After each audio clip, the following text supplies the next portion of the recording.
Right guys, for some of you that have been watching the video, I had a problem with the Audi oil consumption. Now I've literally the car back up off of Audi and I'm buzzing because I'm just going to look now, but they reckon they put a new engine in it. So let's have a look, eh?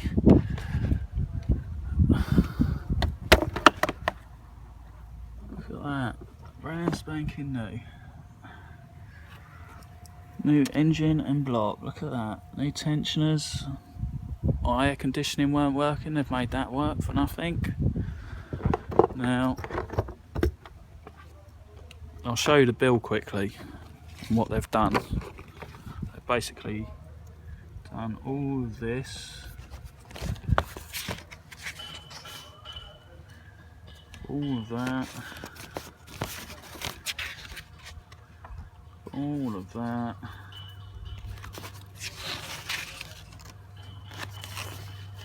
Here we go. And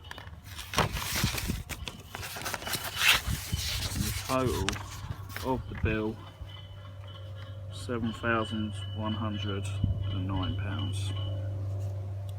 Now I basically just walked out of Aldi, not paying a penny. Thanks to their warranty scheme, they're very, very good. I would recommend, if your car has got an oil consumption problem, take it into Audi and they'll do their best to help you. Right, that is it for now guys. Thank you.